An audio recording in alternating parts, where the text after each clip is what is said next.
sir. Alive now. Aiden. How are you doing? Okay, good. Yeah, good. Kemi is the new director of AAAN. So she's just come on board to join us. Yeah. Hi, Kemi. I look forward to meeting you in person, but nice meeting you online. Thank you so much, Ma. Thank you so much. How are you doing, Ma? I'm excellent. Thank you. Okay. Good. Okay. Good afternoon. Yeah, it's noon right now. It's 1 minute past noon. And I would like to welcome all of you to our first edition of LAIF Direct for the year 2021. And I'd like to thank you for always being there for us all through the lockdown when we started and even now. And there's something I like about like these early films. He always had a way of starting from some point and going back to where he started from.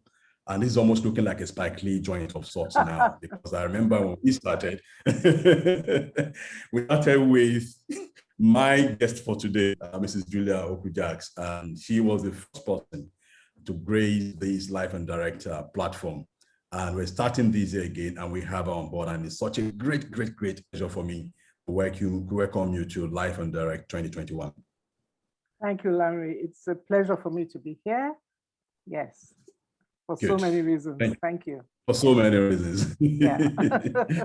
Thank you. I must tell you, I'm amazed at the enthusiasm you show when it comes to matters of not just LAIF, I think the industry generally. I mean, you and I were never very close for some reason.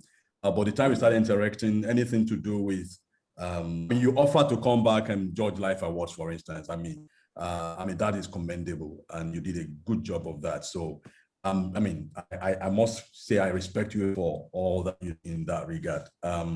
So again, thank you, and welcome to LAIF Direct, first edition for 2021. For those who may not know, Mrs. Julia Oku-Jacks was our president for 2020, overall president, and she also played the same role in 2018. Yeah, you're the one. And for anyone to preside over a creative award jury in the time of the pandemic, I think you really deserve to be a superwoman. Because that's a tough time to do things. Yes. And we were talking about that just now. So, so I'd like to start from there. I mean, just give me your overview of LAIF 2020 experience. Okay. First of all, I'll say there were many excellent things about LAIF 2020. Number one, the theme, grind and shine. If there was ever any year that was a grind, it was 2020. I mean, we don't know what 2021 is going to be, but you know what? 2020 for most of us took most of us by surprise. You know, we had all done our strategies, etc., and we thought we knew what the grind was about, but we really got to know what the grind was. So the theme I thought was a spark of excellence, a spark of brilliance there. And despite the grind, and in some instances, it was very grim, very difficult. I had the great pleasure of seeing some really excellent work. Not all were excellent, but I did see some really excellent work. And the work that got the Grand Prix, I hope we'll get to talk about that a bit later. Yeah, I actually compiled the 2 or 3 of that for our audience to see. I thought you might want to talk about it.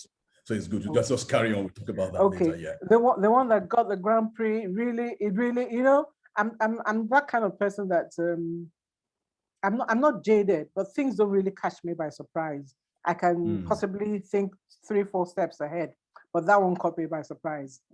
It really got me, and I loved it. I wasn't the only one. It was unanimous. For creative people to have a unanimous verdict on something, you'll agree it's difficult, because we all have many points of view. You know. Love it. But so it was great. It was also excellent in the sense that we did everything online, and the AAAN Secretariat and all the staff did an amazing job of posting things online. You know, there are a few glitches, but then it was the first time we were doing it. And it was, as far as I was concerned, an excellent outing. Yeah. And I was really, really proud, honored to be part of that outing. Yes. So Great. we can break it down as we go on. Yes. We Yeah, can break it down as we sure, go on. sure. So just a quick one. Somebody's asking about audio challenge, that she has an audio challenge. Is that true for everybody, that she can't hear? Maybe it's just peculiar to this person. Can we all hear what I'm saying? I hope there's no other person with an audio challenge, because we can hear ourselves. I just want to be sure that we're not talking to an empty room. Okay, Sadiq says he can hear. And Susan. Okay. So it might just be peculiar to that person. That's fine. Tibi, maybe you can refresh, go back. Yeah, you know, log out and come log back. out and come back in. Yeah.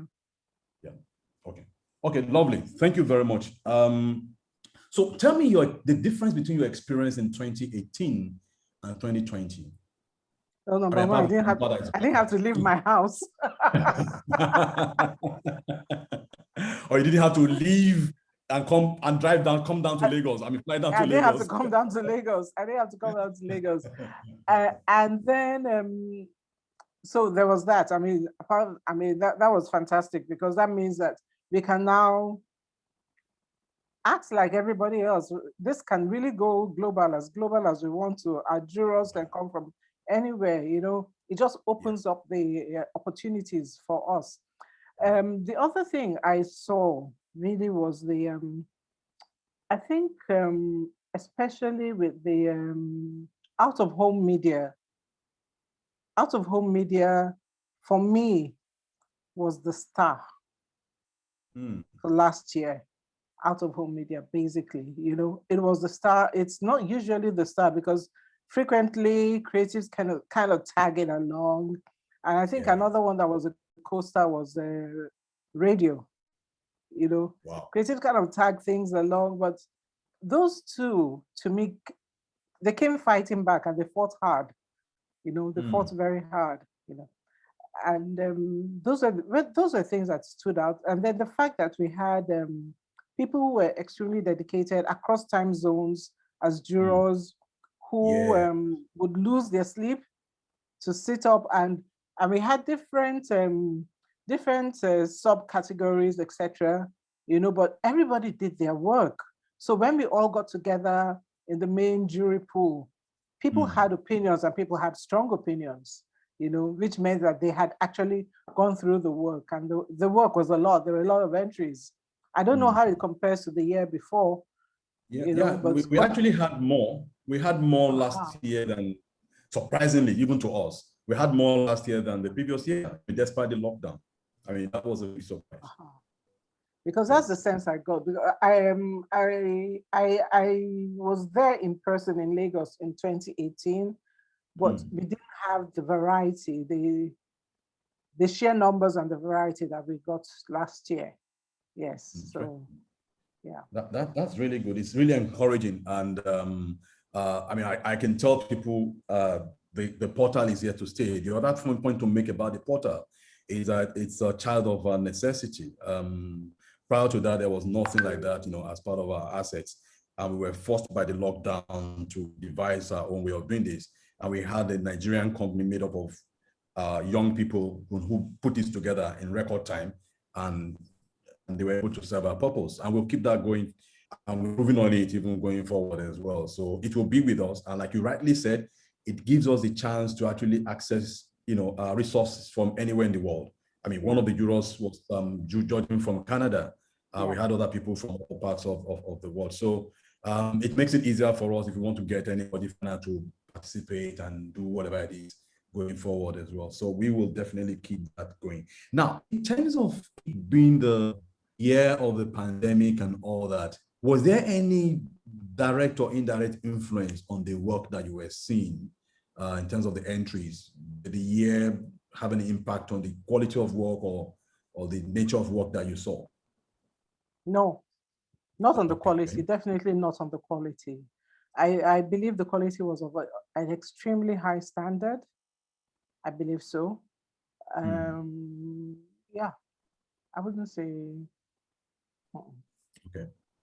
I don't want to pick out anyone, but I know there was a certain jingle that had been singing around in my brain, at my ear for a long time. And when I saw it there, I mean, sometimes when we were judging on our own, I'll just pause and dance to it for a while and then continue. So Okay. yeah. Okay. Interesting. So Larry, what I'd like to even say to follow up on that, it just shows the sheer resilience of creative people, that even in difficult times, you just get on with it, get on with what you have to do, and you just give in your best. And I was extremely proud of the Nigerian creative industry, advertising, creative industry, because people didn't stop. Maybe you couldn't get as many people to see what you had before, but you still gave your best, and I think that was excellent. Yeah. Okay, lovely. I think on the back of that, I'll join you in saluting the people out there doing all the work. I do know for certain most agencies are still working from home. And I know how tough that can be, that you can work from home and still turn out some good stuff. And, we're all here, business is going on, everything is going on.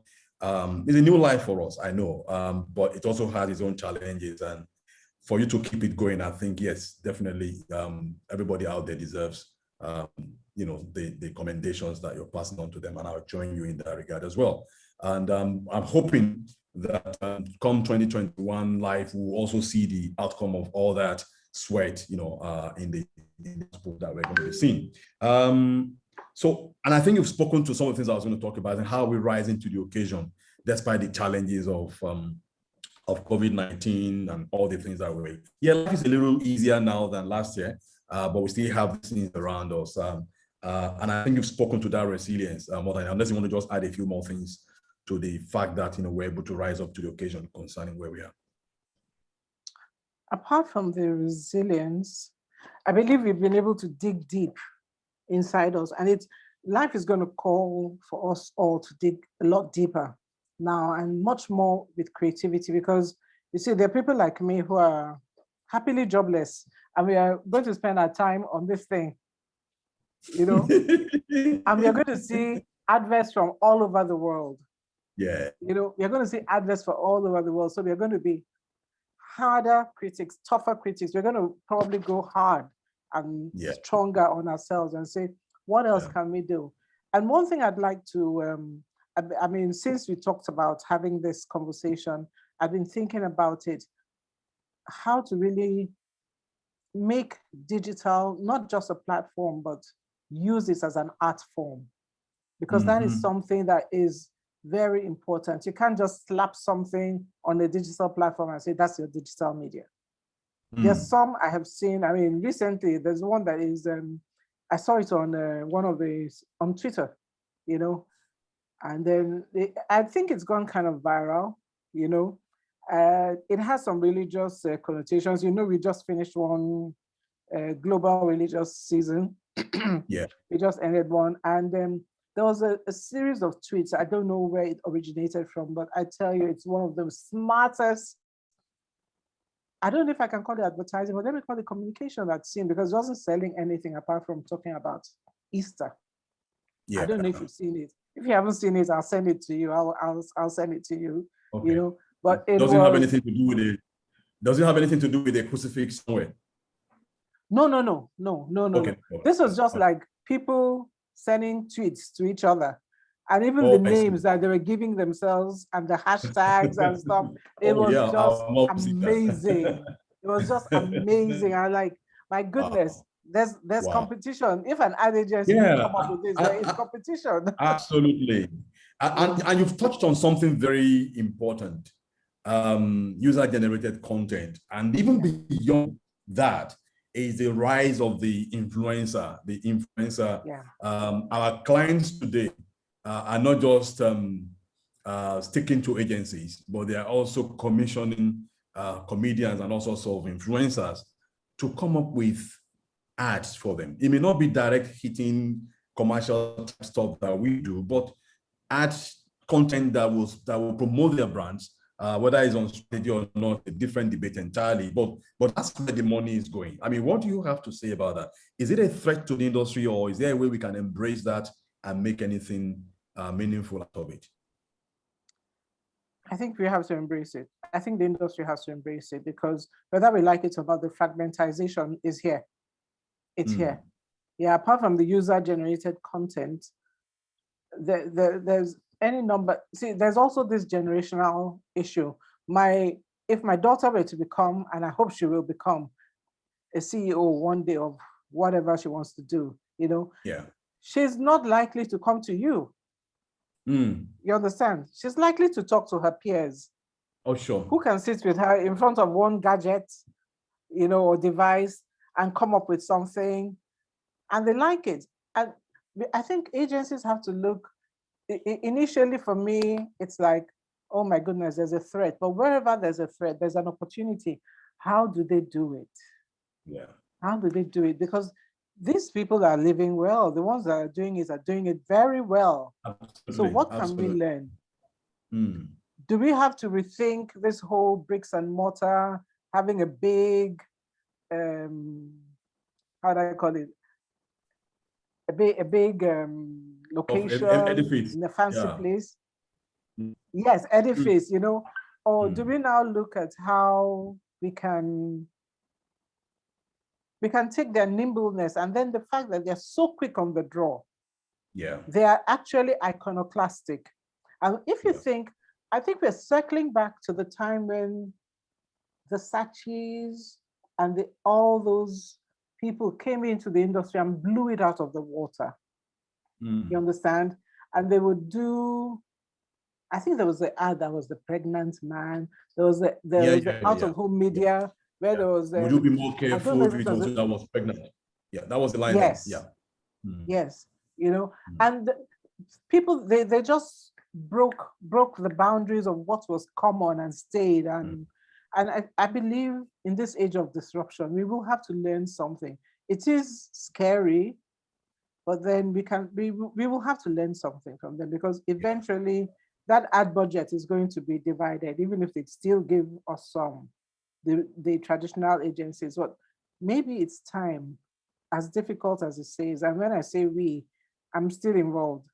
Yes. I think there's a book that says, because I'm involved. Yes, because I'm involved. Yes. Yeah. I would like to see how we can use the nimbleness and the iconoclastic attitude, creative attitude of these influencers to do what we have to do. And then still track the effectiveness. Yeah. That and it's a very good conversation. Isn't there concern that we're moving more towards short-termism as opposed to the good old way of building brands over time? And you can see, you know, I am Nike, I am XYZ, and I have a message, so to say, and I drive it through, as opposed to these audience with a very short attention span. So I do one content here, content there, they're excited, and I move on and all that. Does it really add up? I mean, you can say I'm old school in that regard, but I'm just thinking, or is there a way there can be a balance of both? I'm just wondering. One of my favorite thinkers, Stephen Covey, says, begin with the end in mind. I think that's the first of the 7 habits. And it depends on what end the client has. You know, some people just want to hit and run. You understand? And that's good. The applause they get for that minute and the number of hits and the number of likes, that's fine for them. Also depends on the brand, you know. But there are some brands that are here to stay, and they might want a hybrid, you know. They might want a hybrid. So building brands is very important. I mean, I used to get triggered by everybody. Forgive me, this is my old age showing now. Everybody saying, okay, you just started a business. I say, so my brand is, I say, you don't have a brand. You don't have a brand. Brand is sweat and blood. You don't have a brand. You just have an idea, you know. Yeah. But I got tired of Not telling really people yet. that, you know. Yeah, you're not a brand yet. You haven't earned that yet. But yeah, but that's what they call it now. So we call all of them brands. We call all of us, our clients, brands.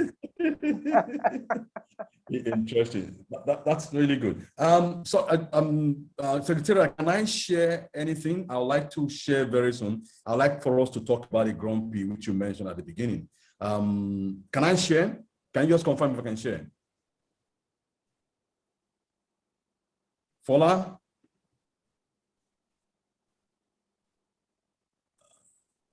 I can't share at the moment. Just let me know if I can share, please. Okay? Anyway, but let's talk about the Grand Prix while I wait for them to enable sharing. Yeah. Okay. So the Grand Prix last year was for Airtel, the filters. What exactly struck you about it? Why did, and like you said, it was unanimously agreed by the jurors that should be a Grand Prix. What was responsible for this? It was the sheer shock and awe value. The fact that you had these hard-faced guys whom we were informed that they're real guys off the streets of Lagos somewhere, you know? Yeah. And they were really hard, tough guys. And they had all these beautiful, flowery, feminine filters, you know? And to me, it was, you don't really, the message came through. It was something that you really needed to know a little bit of the backstory. Because if you just looked at it a little, you know, at first glance, you wouldn't appreciate it, but you need enough time, airtime to talk to someone, to get to know someone, to see that a tough-faced guy, to give them a chance to show another side of them. You understand? And the juxtaposition was incredible. It just, oh yeah, it was just straight out of some genius's head or a genius team's head. Yeah, the juxtaposition. Using those filters, I mean, I don't use those filters and I'm a woman, you know, but using those filters, first of all, made me stop and look. And you know, one of the first things you have to do in judging is like, did it get your attention? It got your attention. Yeah. And then it sparked interest. And then we wanted to know more. And they're like, okay, got it. Yes. So it ticks all the boxes and it ticked them in a very unusual way. Very, very, yes. And I think even more than anything else, like you said, it also tells our story in terms of this is where we are. This is what we're used to seeing this, but we never probably thought we could see them in this particular way. I think that might just be the reason for that. Sorry, go ahead. Yeah, go on, please. I was going to say, it also says something. I don't use that particular network, not for any reason, you know. Yeah. But I don't use that particular network. But it did say something to me about the courage of that brand to be willing to step out like that, because that was how do I call it? I think it was very daring. Yeah. I think it was very daring. In terms of association. Yeah. Yes, in terms of association. Yeah. Very daring. I agree with you. And I can give a bit of a further background to that as well. Okay. Was that your agent? It was, I mean, and okay. Full disclosure. I'm in a precarious position at the chairman of LAIF, not a member, and here you are. And I mean, even for us, it came as a bit of a surprise that, wow, you know, that's a Grand Prix. But I can tell you a little bit more background to that. It was not briefed by the client. It was never planned at all. But it came about when we were shooting a campaign, the Igboro commercial, you know, with which I love as well, actually. Yeah, thank you. So these are the characters in the Igboro thing, and these are real area boys in the real sense of it. And we had this brainwave, like, you know what? How about, you know, having a shot of these guys and doing X, Y, Z? There's when you have abundant data, what can you do with it? Which is coming on the heels of some other campaign we had done online about when you have data, the things you can do. If you saw the National Geographic thing, the guy that was in the bush with the snake and all that and all that. So like this is what happens when it's like devil will find some work for you when your eye do it. So that was what led to that, and we did that. And initially, client was also like, hey, you know, can we really do this? But they were bold enough to say, let's do it. After we did that, and we shared that with them, so we're happy, you know, what it did to the brand, and you know, getting a Grand Prix, it's some bonus that we never expected, but we appreciate and respect. So again, a lot will also have to be done in terms of what we showcase to let people know about our environment, about our people, and how we present it as well. It's also possible to present it in a way that damage us as a people, but I think there's something that makes us laugh at ourselves, and you know, and I think that's what LAIF Awards is about, promoting the best of us, you know, in the best possible way. So thank you very much for that. I will be opening this for questions at some point, maybe in the next, this is 12:26. At about 12:40, I'll be ready to take questions. So if you have questions, you can go Q&A and draw questions there. We'll be able to attend to the questions. But thank you for being part of this so far. We appreciate your participation in every respect. So if we look at coming from there, and I think you almost dropped that line somewhere along the line. Can we classify something as Nigerian advertising? And I'm saying that from the point of view of, I mean, people can easily tell you, oh, there's Australian advertising, there's American advertising, there's British advertising. You can see certain traits, not that we're trying to, you know, force some templates or anything, but you can see something about the Australians. When Australians, for instance, do road safety campaigns, they tend to really shock people. They tend to just go, you know, for a jugular and all that, and that may not work in some other markets. Even Thailand, you know, there's Thai communicate, there's Thai advertising. There are some real surreal, interesting stuff. So can we say there's a body of work that is emerging that one could perhaps say is now always on our way there? I can say this is Nigerian advertising. From your experience. From my experience, I think there is, especially if we start from the work done by people pioneered by people like the late and great Uncle Ted, you know, because there's some language that can only be Nigerian. Yeah. You know, I have a friend, he's in the industry, and I'm not going to mention his name, you know, and sometimes we get to talk about advertising online, you know, and there are some words recently, there's some phrases, they say like, why is this phrase so uniquely Nigerian? Like, happy Sunday, you know, God bless your new age. And then people just flooded happy new month. Happy new month, you know. And people just flooded in and said, yeah, how about this one? Yeah, how about that one? And those are things that you will only hear in Nigeria. So when when we use our language, when we use our own unique sense of humor, when we use our like the adverts that got the Grand Prix, I'm sure people who are, let me use the word area boys. I wish I had a better name to use right now on the spur of the moment. But people who are inner city guys like that, hard men, hard women, when you use them in an advert, there is nowhere in Nigeria that it's global, but I believe every Nigerian knows. Every Nigerian sees that face. We know that face. We know those people. We know that we should be scared of them. Yeah. But then you now show them with all these roses and filters and like, what's happening? So yes, there is Nigerian because we use our images, we use our own storytelling, and you know we like to tell stories and we like music. We like music. Yeah, one of the strong contenders was very music driven and also using very clever play on words. Also, I mean, my daughter doesn't speak Yoruba, but she can sing that thing word for word. You know that jingle word for word. I know what you're talking about. I told you I was in Akwa Ibom December. I told you January, and I saw a gentleman.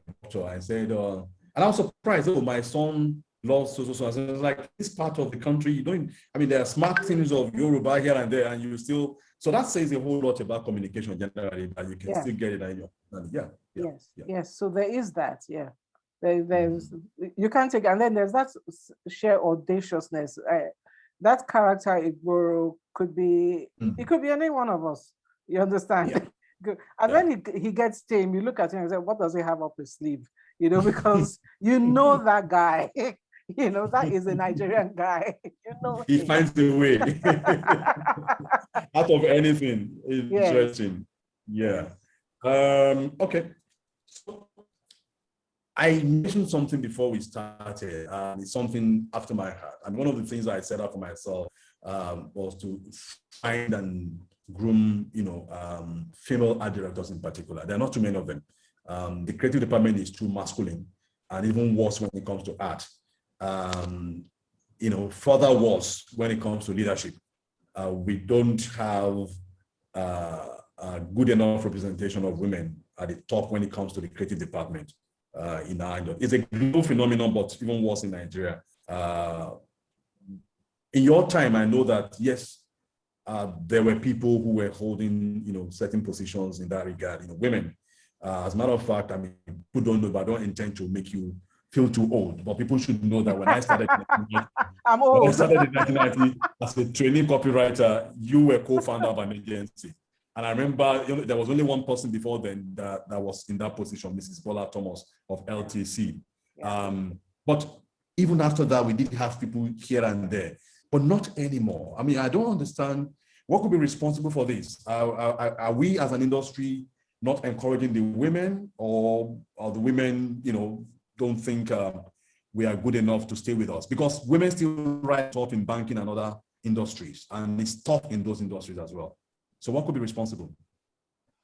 I hope the women on this webinar who can share their own experiences as well. But I think for me, maybe it helped for me that I didn't see, and when I say this, I'm not trying to be disingenuous.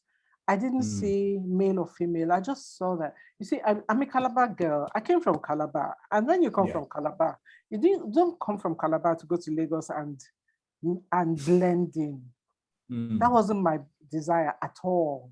From the first time I got into inside communications, and shout out to my Oga, Mr. Biodun Shobanjo. Yeah, he opened that door for me. He really did, And from that time, I just felt, you know what, Julia, you need to do your best and just keep pushing the boundaries of what you can do, And I worked in a creative department that for a long time, I think for 3 years, I was the only female. And the guys were gentle and brutal at the same time. they didn't give me a chance, But I just took my chances because I just felt I need to succeed, and success has no gender. And when we started off with SO&U, I'm trying to think whether this was a conscious thing, but I know that I tried as much as possible. If you were a writer, if you were an art director, we had female art directors, we had female writers, we had sometimes, because I'm a woman, I know that sometimes you need flexi time, things happen, stuff happens. Okay. And I was ready to hear and give that flexibility. So we have to ask ourselves as an industry if we want more women to come in, and then also women maybe who have had to drop off at a certain point in time, but then they can come back in maybe on a temporary basis. Then you can probably have more people, you can probably have more people. And as for being a creative director, it wasn't my goal. Like that. I just wanted to succeed. How I'd succeed. But when it was put before me, I accepted the challenge. I knew I could think. I knew I could think out of the box. Maybe not all the time, but from time to time, And I knew I knew the ball was not going to fall from my hands. I knew that for sure. So I put myself under that pressure. Can women do it? Yes, we are the same. We are the same women. Maybe you guys are not. You're edging the women out. Are you edging the women out? I don't know. Are you edging the women out? Are you putting them in client service where they can just go and interact with the clients, which I think is a worst danger zone. But yeah. Well, I think there is need for us to encourage more women to come into creative department as much as we can. And I think, I mean, if I use the analogy of football, what countries do is when they see situations like this, they start grooming young talent. And I think that's what we need to do, really. Because again, the age we're in is different. Women today perhaps will have a different disposition to things generally, as opposed to when we were growing up. They'll probably be even more flexible with their time in choosing their career and what we can do. I think, and the creative pool is out there. Either they go into music or Nollywood or whatever. So I think as much as possible, we need to get them in young and let them see what is possible. There are more platforms today to work with, which should excite anybody, as it were. A lot more of that, I think we might need to do.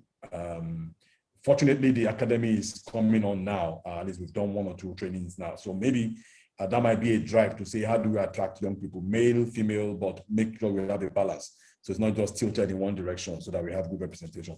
Like I was, discussing with you earlier, there are things men would see that women will see in a different way, depending on what you have to deal with. And I think that's why we need that kind of representation. So we don't, we don't miss opportunities.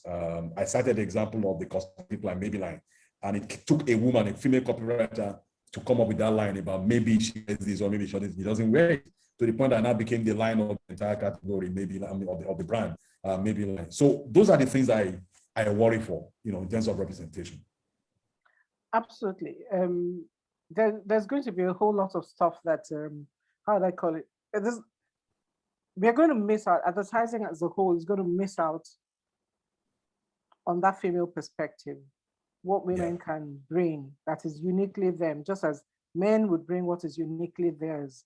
And there'll be a synergy that will just bring out the best. I remember when I first started as a writer, and we were given a brief, and my copy head came out with something, and he was really happy. I mean, he was not the kind of guy who would just pick up the thing and say, "Oh, Julie Babes," that's what he used to call me. Julie Babes, this is what I've written, and it was for a female sanitary product. And it was like, "Oh, I'm so happy to have this thing for me." I'm like, "Come, sit down. Let me tell you how this thing goes." And so I said, "Have you ever experienced it?" And I know you're not married, so you couldn't have. How many sisters do you have? Were you close? I interrogated my boss, and then I said, "No, this won't fly. No woman. No woman thinks like this. No, women don't think like this. They just, something happens and you're just happy to see the female sanitary product." I said, "Nah, it's not gonna fly." No. Yeah, it's not gonna fly. So we had to sit down and talk about it again, and then he redid it. And another thing, I believe that when we have more women in advertising, those adverts, which I totally detest, where it's a woman washing all the time, a woman washing the plates, a woman so happy to do the laundry, a woman so happy to with the vacuum cleaner. Who are these women? I want to know them. Maybe they only live in men's houses. I want to know them. in men's imagination. My men's imagination, because I don't know them. I really don't know them. There are women who don't. They like to do the cerebral stuff. They don't like to do this other stuff.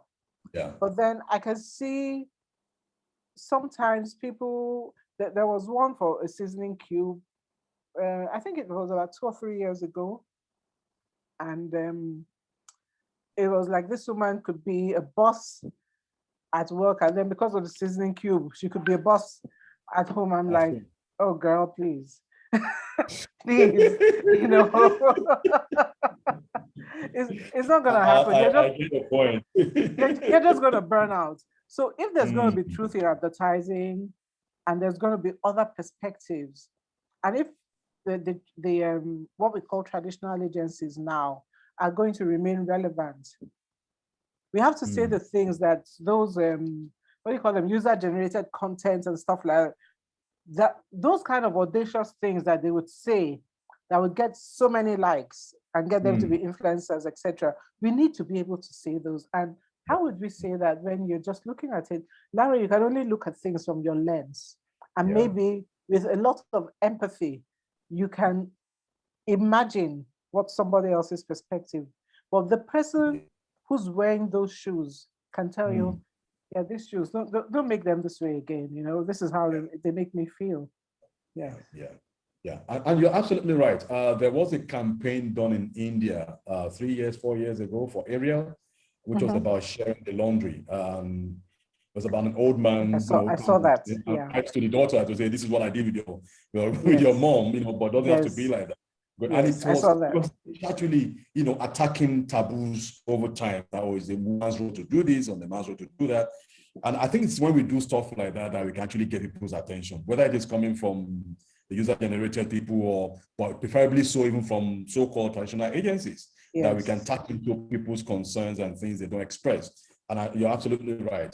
So I think what it means also is that the need for representation, be it male, young, old. I mean, now people are retiring at 60 or whatever, and they may live for the next 30, 40 years. What are their concerns? What are they? Oh, yeah. I mean, so what do you do? Because medical advances are making life longer and all that for you. So how do you attend to such people? How do you attend to all sorts of interests? Which may also bring another issue for me, even in terms of our industry. It's a global thing, but it's even also here as well, that there is a tendency for us to want to always hire young people, which can be a problem.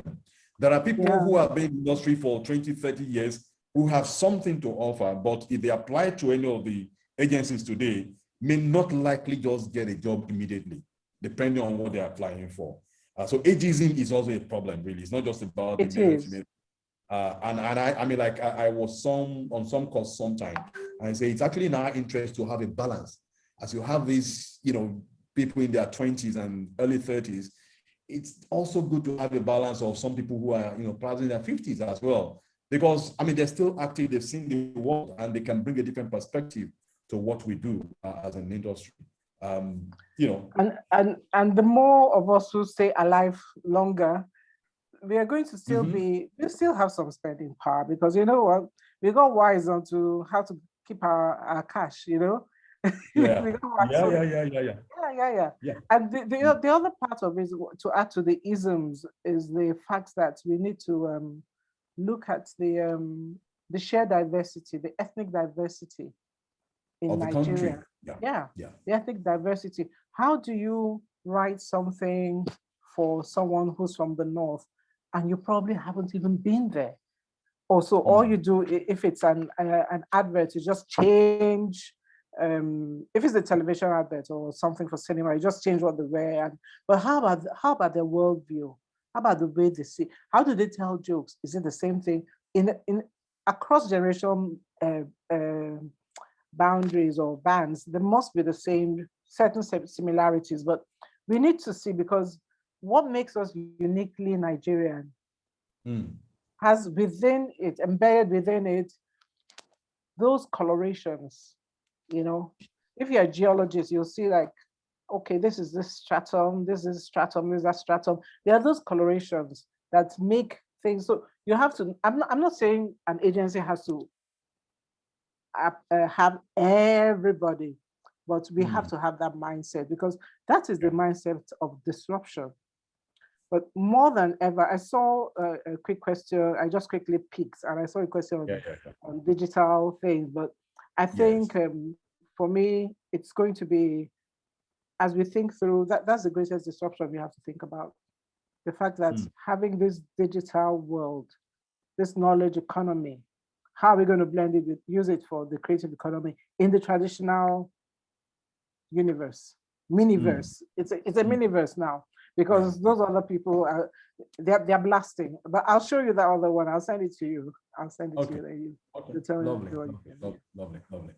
So in a way, I was going to go to the questions. You've answered a bit of that in a way.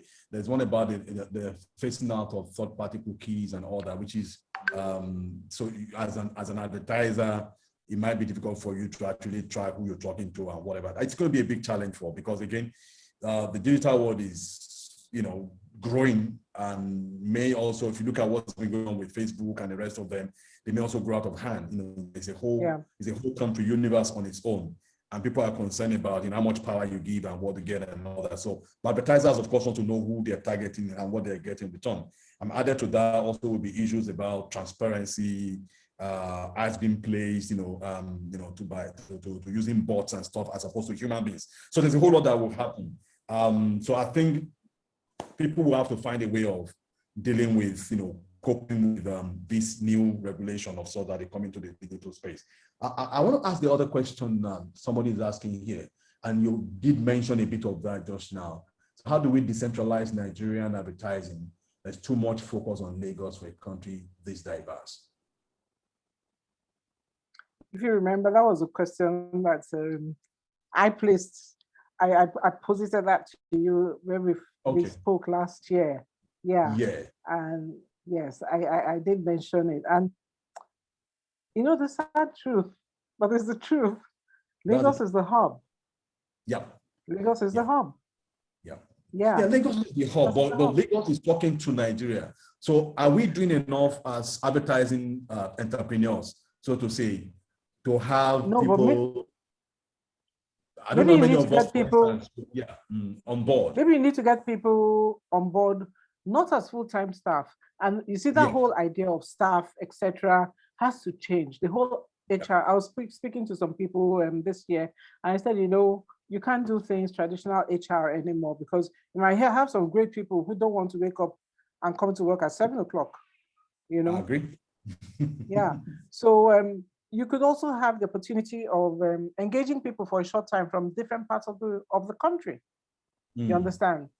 So that you get their perspective.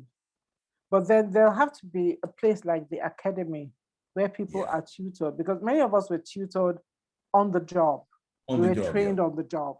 Yes. So if they're not going to be trained on the job, then there'll have to be an academy where, luckily, being able to go online makes it possible for us to have some training. And then when we have to have a physical class, then we do that. Yeah. Yes. Okay. So, but you have to be intentional. It's not something that AAAN has to be intentional about it. It's not something that we'll just talk about, and because it's too difficult, we leave it and we talk about it every year. Yeah. I mean, the good thing this time around also is the fact that we're matching talk with action. I know that there was some collaboration, there is still a collaboration with Friendly Business School, South Africa, and we had a training program. It's starting, like you rightly said, virtually for now. At some point, maybe there might be some need for brick and mortar, and we can expand the curriculum going forward. But I think there is that collective guilt of we've talked too much, let's do something about it now. And I think it's something in the right direction. One can only try and encourage more in that regard. But there is room for training, a whole lot. I agree. All the industries that have grown over time, biggest example closer to us in South Africa, they've been grooming young talent over time. And that's the only way you can sustain an industry. So yes, absolutely right. And we need to bring representation on board, different parts of the country. I was in Abuja 2 years ago or so. There was an advertising conference, and the deputy governor of Kano State came to give a goodwill message. And he said he had been meaning all his life to talk to people in advertising, that when it comes to the North, we take a lot of things for granted. So if you wear a veil as you speak now, the agency from Lagos will say you're not a Hausa woman. But the Hausa person can tell you're not a Hausa woman, and that really gets at them. When you get it right, they respect you, they value you as a brand. And he asked us, spell Jara. And of course, naturally, a Lagos man would just say J-A-R-A, that's Jara. That's why you get it wrong. For them, it is G-Y-A-R-A, it's Jara. It may be pronounced almost like Jara, but it is. So it tells the difference in terms of how well you understand us as a people. It's quite interesting, the business of communication. Oh my goodness, it's so nuanced. The nuances are so important. Wow. Okay, so I'll take one more question from this anonymous attendee, who I think we have an anonymous. I love anonymous. Anonymous. I know Mr. Anonymous, and he knows that I know him. Okay. Mr. Anonymous, we know you. So nowadays, a gift wrapper on Instagram is a creative director, a CD. A party planner is a CD. even brands recruit musicians and make them honorary CDs. Are you still proud to be called a creative director? I don't know whether that's for you or for me. Well, you go first.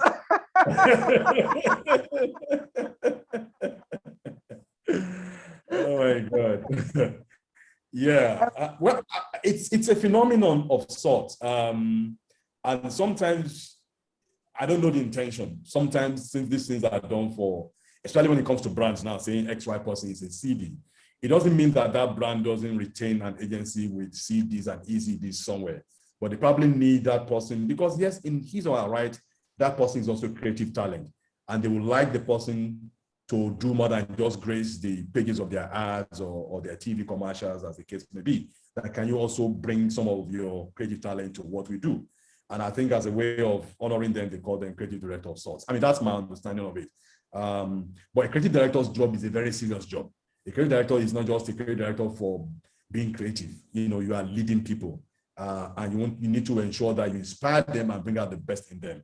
And for me, that is when you actually qualify to be called a creative director. And we can see over time what you've been able to do to groom people and grow brands in the process. And that's the job. It's like the coach on the football team. Absolutely. That's my understanding of what a creative director would be. So sometimes also these things are done for PR purposes. Oh, Jay-Z is the creative director of XY brand and all that. So you hope to get some shine from whatever Jay-Z profile may command. And things like, apart from the fact that yes, Jay-Z is a talent in his own right, he's creative in his own right, but I think it's more of the show than the reality of you doing the sweat and all the things that creative directorship would demand of people. I mean, that's my opinion, really. Yep. Okay, this is how I look at it. I love words. I was that child where, who used to love to read dictionaries. When I was, when I was a teenager, I used to love to read dictionaries and then when I discovered the thesaurus, I just loved to say, okay, what does that mean? I like to paint mind pictures from words. And what I see from creative directors, the word creative director, and yes, I am proud any day, anytime to have been a creative director and still be a creative director. What I find interesting is that we can take that word and apply it. Let's not get too attached to the fact that it was first used in a certain industry. Yeah. Creative director has to be somebody who has the ability to have the vision and to carry people along and craft certain creative trends, And I see that in, I think I also saw it in fashion first, where you'd have like a House of Chanel would bring in someone, a guest creative director who is a big star in their own, but they needed a new direction. So they'll bring the person to direct the creativity in that direction. So anybody who can direct the creativity, yes. Other people, I mean, it's like saying everybody's calling themselves an MD. You can be an MD of 10 billion naira, and you can be an MD of a 10 naira company. Sure, hey, sure. Make your choice. Yeah. Absolutely. Absolutely. Absolutely. So, Mr. Anonymous, we are proud to be CDs. Yes. Okay, I have a question from Sadiq Abu, and it says to be a professional advertising person. I believe that's what he's saying. One needs to be genuinely creative. Are there any propositions that could strengthen one's level of creativity? I don't know I got that. Well, there's AAAN and all the trainings. I think you have to be very self-motivated. There are a lot of resources, amazing amounts of resources, more now in this generation than in our generation. But in our generation, we used to, I know when I didn't have anything to do, I just used to go and sit down and watch adverts. We had compilations of adverts, and I sit and watch adverts, and my creative group head, copy group head will tell me, watch them for inspiration, don't copy. Because I've watched all of these, so I'll know when you copy. But let something stimulate you. And I know also that I used to read voraciously. Now, one of the things I loved about advertising was that one day I could be a banker. The next day I could be a geologist. The day after that, I could be working for politicians. You understand? And for each one of them, I would read wide and deep and long to understand, stand in their own shoes and see life a bit from their own perspective. And then we also had campaign at that time, which I used to read cover to cover, you understand? We had campaigns, and there are so many more resources now that you can read, you can use to improve yourself, and courses that you can do online, you can do physically, but you have to just, I think you have to do the work. You have to decide, did I come to look at bridges? Incidentally, bridges are being built everywhere, not just Lagos. Everywhere in Lagos. In those days, it was uniquely Lagosing. Absolutely. Absolutely. So we have 5 minutes or 4 minutes actually, and I promise that at 1 o'clock I'm going to, end this. Wow, time has really gone. but just a quick one. Is there anything you are doing or want to do to give back in terms of, like you said, once you're in this industry, it's with you forever. Is there anything you have planned? Is there any way you want to engage to bring the next talent on the back of that particular question? Anything you do now or you want to do? And after that, I'm going to show the Grand Prix ads I can share now. So just to end it, Okay. Now, I was going to on the back of TreeWater do something for training outside Lagos, because we all know, I understand the Lagos cabal. I understand it. Cabal. Oh yes. I'm not one of the cabal, I believe. You are. No. You are, but it's a friendly cabal. It's a friendly cabal. Yeah, it's a friendly cabal for sure. Every industry has a cabal for sure. Yeah. There's no doubt about it. Every industry has one. But I think this thing about women is something that I should. I know there's already. Oh my goodness, I don't want to get the name right. Women in advertising? Women in advertising, we are. Well, WIA. Women in advertising, Okay. Yeah. There's women in advertising. And I think that's something that perhaps I can talk to Tope and other women who are there, who are in the executive, and see how, and also since they're all my aburos, the former AAA Bumi, okay. Yeah. Speak with people like that and say, what can we do? What can we do to get women in? Because it would be really sad that at a certain point in time, we turn around and there are no women behind us. And the women who are there are just saying, I'm just going to mind my business and take my paycheck and go. Maybe that's what we have been guilty of. Maybe now we need to reach back deliberately and have conversations, hard conversations. Those of us that are not frightened of your faces, we have hard conversations with you. Why isn't this woman a creative director? Yeah.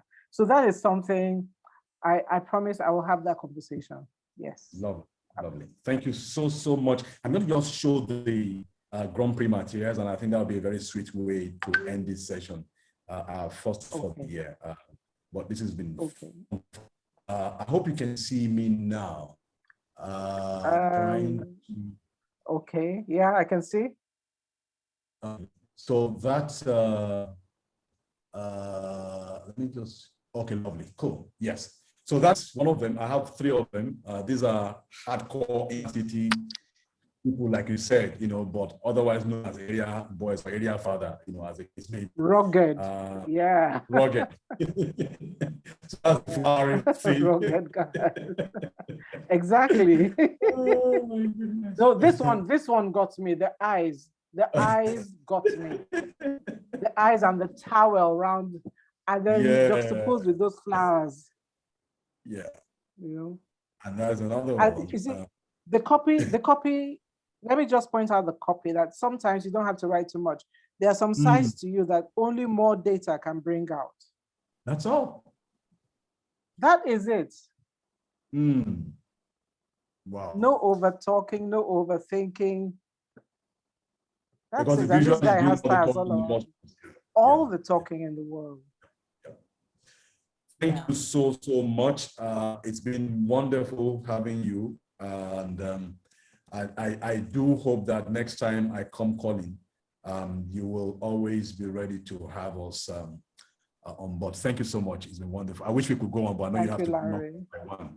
And we should do very best. Yeah, I have to go on to my another role I have to play in life. Yes, I know, Yes. I know. And for all of you out there, thank you for joining us. I really appreciate the time you spent with us, and look forward to subsequent editions of LAIF and Direct. And this is a kickoff of sorts for LAIF 2021. So LAIF, all things being equal, will come on last quarter of the year, November. Actually, that's what we're planning for. But leading to that, we'll have a lot of activities and things that we do hope we can build on all the good work that you've done with the juries, you've presided over in the past 2 or 3 years going forward.